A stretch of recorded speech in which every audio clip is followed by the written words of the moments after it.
Olá! Vamos continuar a leitura do livro Cartas de Cristo. Estamos lendo a carta 3. Vamos continuar de onde paramos, onde Jesus estava falando com várias pessoas. Uma mulher exclamou: Mestre, tenho uma necessidade agora mesmo. Tenho fome. As pessoas riram, mas então várias vozes uniram-se à sua, dizendo: Estamos com você há muitas horas. Nos fez andar e andar antes de consentir em nos ensinar. Nós demonstramos que somos boas ovelhas. Não nos ajudará a saciar nossa fome? Percebi que diziam a verdade e senti uma profunda compaixão para com elas. Tinham me seguido não só para que as curasse, mas também porque tinham o anseio de saber a verdade, como tinha sido me dada pelo Pai. Eu tinha dito que o Pai satisfazia todas as suas necessidades. Esta seria uma oportunidade para mostrar o poder da fé e o poder que é Deus. Mostraria a elas que nada é impossível quando verdadeiramente se acredita como eu acreditava e percebia. Chamei meus discípulos e pedi que procurassem alguém entre os presentes que tivesse alimento. Encontraram uma criança com pão e peixes e os trouxeram até mim. Afastei-me um pouco da multidão e tranquilamente contemplei o pão e os peixes, sabendo que não eram nada mais do que a mente poderosa de Deus, a substância de toda a matéria tornada visível. Sabia que a mente poderosa de Deus era ilimitada e poderosamente ativa dentro de minha consciência. Sabia que a natureza do Pai era a satisfação das necessidades. Enquanto abençoava o alimento, sentia o poder fluir totalmente pela minha mente, corpo e mãos e sabia que a fome daquelas pessoas seria saciada. Não sabia de que maneira, simplesmente sabia que seria. Depois levei as cestas de comida e disse aos discípulos que dividissem o alimento ali contido, sentindo com absoluta certeza que todos ali teriam tanta comida quanto necessitassem. Ao cortar o alimento em pedaços e distribuí-lo, o mesmo se multiplicava e assim foi acontecendo até que toda a multidão teve sua fome saciada. Várias cestas ainda restaram com sobras do alimento. Assim demonstrei que a matéria, tudo o que é visível no universo, é mente, consciência, tornada visível pela vibração das partículas, o que a ciência chama de partículas. Mudanças na vibração das partículas e, portanto, mudanças na matéria acontecem como consequência das imagens, movimento, poderosamente dirigidas, disciplinadas, focadas pela energia da mente-consciência. Quando, com uma consciência amorosa, se age puramente para fazer o bem aos outros, os únicos limites ao trabalho amoroso do Pai no mundo são os limites que a mente do homem coloca nesse trabalho. Tais mudanças na matéria só podem ocorrer quando a consciência do homem está em perfeita harmonia e unida ao Pai Consciência Universal. Ainda que assombrados por receberem o alimento desta maneira, as pessoas e meus discípulos não compreenderam como tal coisa tinha se realizado. Apenas puderam concluir que era o maior milagre que tinham visto. Isto também confirmou para eles a crença de que eu era o Filho de Deus. Numa outra ocasião, eu estava sentado debaixo de uma árvore nos arredores de Betesda, rodeado por aqueles que tinham trazido seus doentes para que fossem curados. Como sempre, maravilharam-se ao vê-los recobrarem a vida e a saúde e perguntavam-se como tais milagres podiam ser feitos. Outra vez tentei fazer com que compreendessem o poder da fé. Nos evangelhos está escrito que eu disse que se um homem possuísse a fé do tamanho de um grão de mostarda, poderia mover montanhas. Essa afirmação é uma interpretação errônea do que verdadeiramente eu disse e revela o pouco que meus discípulos e os evangelistas compreendiam dos meus ensinamentos quando nós estivemos na terra. Se alguém tivesse a fé do tamanho de um grão de mostarda, o que significa isso? Como se pode medir a fé de tal maneira? Fé. É um poder de total convicção que toma conta da mente e não pode ser submetida a um tamanho. A fé que surge de sua necessidade de crer em algo, porque tal crença servirá a seus propósitos de algum modo, pode ser poderosa e forte, mas nunca pode ser estimada com um conceito de tamanho. A crença é ainda mais forte. A crença é o fruto do ouvir dizer e da lógica. Porque você ouviu alguma coisa e está convencido de que o que ouviu ou leu é verdade, desenvolve uma profunda crença no que ouviu. Você crê que é verdade. Você crê de uma maneira total e completa que desafia qualquer contradição. Constantemente eu dizia às pessoas: creiam que receberão e receberão.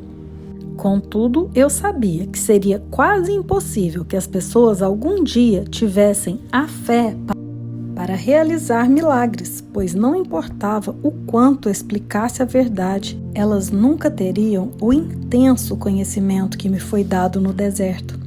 Mas agora relato, em alguma medida, a história de minha permanência na terra, na Palestina, com a intenção de que você, meu leitor, comece a perceber e a compreender o conhecimento que me foi dado durante minha iluminação.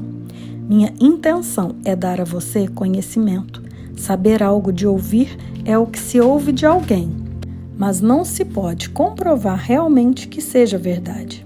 Conhecer é saber alguma coisa que foi dita ou que você leu, e as novas informações tornam-se conhecimento porque o que você ouviu ou leu coincide logicamente e com realismo com todos os pedaços de conhecimento que você já tem e que pode compreender e crer de maneira realística e lógica. Você sabe que o que sabe é verdadeiro. Você tem um sentido de convicção. Até agora, alguns de vocês tiveram fé em Jesus Cristo, mas se pareciam a crianças precoces. Sua fé foi em parte cega e obediente, porém entrelaçada a muita dúvida. Portanto, quaisquer que fossem as suas necessidades, dependiam de Jesus para que a obra se realizasse. Mas, na realidade, muito do que vocês creem ter recebido diretamente de Jesus foi sua própria fé em Jesus, que se tornou visível na forma das coisas pedidas. Ainda que esta fé ingênua seja muito importante para seu bem-estar, aqueles de vocês que são capazes de avançar no caminho espiritual rumo à perfeição devem agora alcançar um nível mais profundo de verdadeiro conhecimento sobre a relação entre a mente e a matéria. Sem este alicerce, as pessoas continuarão se emaranhando em mitos religiosos e ficarão aprisionadas na miséria da condição humana. Quando eu estava na Terra, eu disse a verdade às pessoas, mas ela foi continuamente mal interpretada. O que eu realmente disse sobre a fé foi isto: vejam esta grande árvore. Cresceu desde a menor semente que se possa imaginar. Vejam o tronco enorme, os galhos e a sua frondosa copa. Todo esse enorme crescimento originou-se de uma pequena semente. Como aconteceu tal coisa? De onde vem toda a madeira da árvore e a frondosidade que a ornamenta? Isto não é tão milagroso quanto os milagres que eu realizo para vocês dia após dia? O crescimento desta árvore não é tão obra do Pai quanto a cura que recebem os enfermos? Pergunto, o que é uma semente? Vocês podem responder-me? Não, não podem, mas vou dizer o que é. É uma entidade diminuta de conhecimento da consciência. É o conhecimento consciente daquilo em que se transformará. É um fragmento de consciência retirado da consciência criativa divina. É um fragmento do poder da mente procedente do poder mental do Pai, o qual, ao ser plantado na terra e regado pela chuva, começará a vestir a si mesmo com a matéria visível, da qual possui o conhecimento no fundo de si mesmo. Este conhecimento é verdadeiro, é firme, é forte e sem desvios. Este autoconhecimento corporificado na semente é uma convicção da consciência. Todas as formas de vida surgem deste conhecimento unidirecionado de si, uma convicção na consciência. Esta convicção na consciência é o que separa a terra inanimada e as rochas de tudo o que vive e cresce sobre a face da terra. Onde não existe convicção da consciência ou conhecimento da identidade, não há crescimento. A consciência dentro da terra e nas rochas permanece como consciência, em uma forma adormecida. Portanto, se você pudesse crer no que pede, tão poderosamente como a semente de mostarda conhece a sua própria identidade, poderia fazer qualquer coisa que quisesse. Se você pudesse levar dentro de sua mente uma semente, o plano aperfeiçoado de seus objetivos mais profundos e saber sem qualquer dúvida que ela pode crescer e chegar à perfeita realização, você poderia ver essa semente maravilhosa ganhar vida própria, que logo se manifestaria em sua vida. E com toda certeza você poderia mover as montanhas de sua vida. Essas montanhas que se colocam em seu caminho e o impedem de alcançar tudo o que você deseja. Montanhas que, em momentos de imprudência e de pensamentos mal elaborados, você criou para si mesmo. Se compreendesse a criação e a existência, você poderia viver uma vida de total liberdade, realizações sem limites e alegria transcendente. Busque a compreensão e verá que pouco a pouco a compreensão virá em sua direção. Bata à porta do universo que dá acesso a Deus, o Pai Consciência Universal, e finalmente você verá a porta se abrir e você terá acesso aos segredos do mundo. Apenas creia e você receberá. Eu também recordava isso a eles a todo momento. Somente aqueles de mente e coração puros realizarão estas coisas poderosas. Os malvados podem prosperar durante um tempo, como o fizeram os reis e os exércitos saqueadores e outros que amontoaram a iniquidade em suas mentes. Foi permitido a eles fazer seu trabalho durante um tempo, pois da maldade surge um certo bem, mas no final fracassarão e o resto do mundo dirá injúrias contra seus nomes. Então, se você quer ter sucesso, examine suas motivações.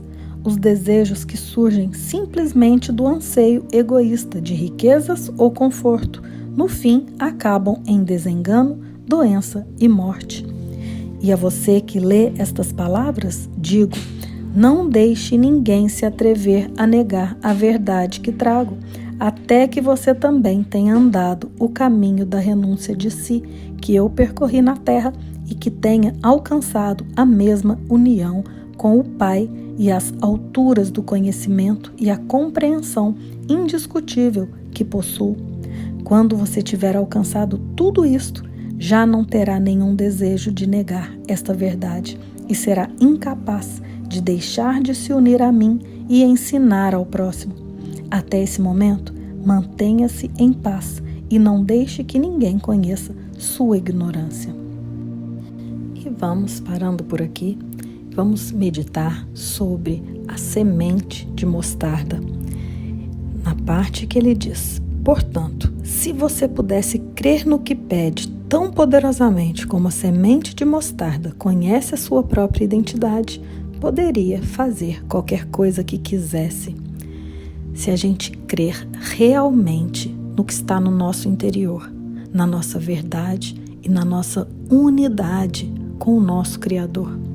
Se pudéssemos crer nisso, assim como a semente de mostarda sabe o que ela vai se tornar se houver chuva e sol suficientes, e para nós, para que a gente possa ser o que nós realmente somos, precisamos também de regar isto. Precisamos ser convincentes da nossa identidade e agir a partir do amor. O amor é a água da chuva, o sol que banha essa semente. E o amor aqui não é o amor deste mundo, que gosta daqueles que que te fazem bem, mas não gosta daqueles que te fazem mal. O amor aqui é o mesmo amor que Jesus sentiu. É por todos e por tudo, colocando todos na mesma unidade. Somos uma única unidade nesta mente crística. E como eu vejo a mim mesmo, eu vejo o meu irmão. E ele diz: se você pudesse levar dentro de sua mente uma semente, o plano aperfeiçoado de seus objetivos mais profundos e saber sem qualquer dúvida que ela pode crescer e chegar à perfeita realização, você poderia ver essa semente maravilhosa ganhar vida própria, que logo se manifestaria em sua vida. Não adianta termos dúvidas. A dúvida é o contrário da fé que nós temos. Dentro desta mente, como uma semente que sabe o que é. E logo estaremos juntos para continuarmos a leitura desta carta.